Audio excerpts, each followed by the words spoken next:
Vous écoutez le quiz, issu de l'épisode S904 du podcast Faut pas pousser les ISO, diffusé le jeudi 3 octobre 2024.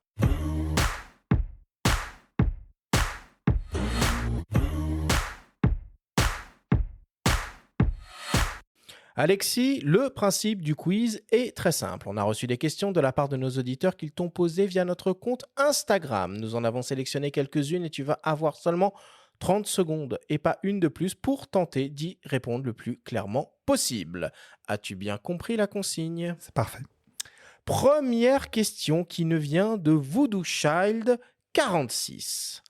Bonjour Alexis, quelle est ta plus grande fierté en tant que photographe ? Putain, 30 secondes pour ça. C'est trop compliqué Ah ça. bah, ouais, 25 secondes. Ma plus grande fierté, c'est aujourd'hui d'emmener mes enfants dans ces projets, de les avoir sensibilisés à ce monde de l'océan et qu'ils puissent peut-être un jour prendre un peu le relais. Pas mal. Ça fait largement moins. Ah bah oui, mais tu me dis. Pas de problème. On attend la fin des chronos. Deuxième question qui nous vient de Bertrand. En tant que militant, qu'est-ce que tu penses de l'arrestation de Paul Watson ?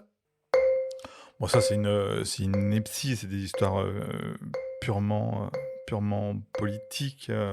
Après, lui, il est bien idiot aussi d'avoir été se foutre là-bas aussi en sachant qu'il était recherché. Mais bon, c'est inacceptable en fait que le Japon continue ses pêches à la baleine et qu'il soit capable de s'allier à ce gouvernement danois pour arrêter Watson. C'est complètement idiot. T'as déjà été témoin de pêche à la baleine, toi ?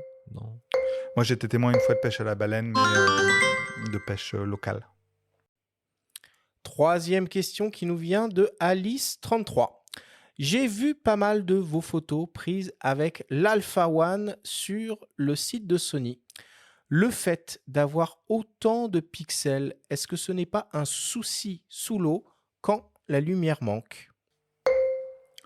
Non, Alice, avoir autant de pixels, c'est un sacré avantage sous l'eau parce que sous l'eau, on a un petit défaut technique, c'est nos angles flous. Et avec le hublot, les hublots, les angles sont souvent pas top et on croppe souvent un petit peu les photos pour améliorer la définition dans les angles. Effectivement, ça, c'est quelque chose qu'on apprend. Pourtant, on en a reçu des photographes sous-marins. Quatrième question qui nous vient de David. Qu'est-ce que ça fait comme effet de retrouver des éléments du P38 de Saint-Exupéry si longtemps après ? Quand j'en parle aujourd'hui encore, c'est quelque chose de touchant et c'est quasi inaccessible dans l'esprit de quelqu'un. Il y avait peu de découvertes à faire exceptionnelles. Il y avait de l'Atlantide, il y avait le trésor de Rommel et Saint-Ex. Et grâce à Deleuze, au pote Luc Vanrel, on a vécu une histoire sublimissime. Cinquième question qui nous vient de Lilou. J'aimerais me former à la photographie sous-marine et je voudrais savoir quelle est la principale difficulté. Est-ce que c'est la technique ou la composition quand on plonge très loin ?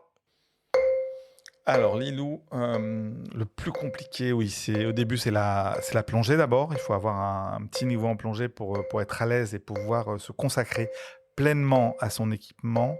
Et ensuite la technique, ça demande quelques plongées. On a compris que tout n'était pas réussi au début. Non, au début c'est compliqué et surtout il faut persévérer Lilou parce qu'au début c'est chaud quoi. En matos, on commence avec un petit compact étanche, c'est déjà très bien. Oui, c'est très bien. Ouais. Ok. Et enfin, pour terminer, une question de mes soins, une question qui tue. Question qui est très simple cette semaine, Alexis. Abyss ou le Grand Bleu ? Ça c'est pas cool.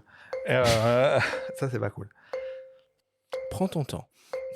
Enfin, pas trop quand même. Je resterai sur le Grand Bleu. Sur le Grand Bleu parce que ce sont les copains qui ont fait le film, déjà qui ont filmé. Et ils ont imaginé des techniques géniales. Ils ont filmé la nuit pour reproduire les profondeurs où Jacques et Enzo vont toucher les records, etc. Puis voilà, c'est l'équipe de Christian Petron, le légendaire Christian Petron, et de Cinémarine, et bravo à lui. Est-ce que justement, avec les moyens d'aujourd'hui, on pourrait pas faire un remake, comme on dit ça mériterait pas de le refaire, ce film, ou du moins ce type de film?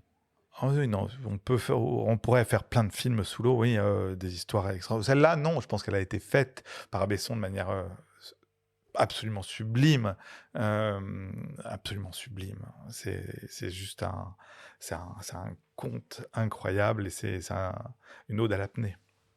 Merci Alexis.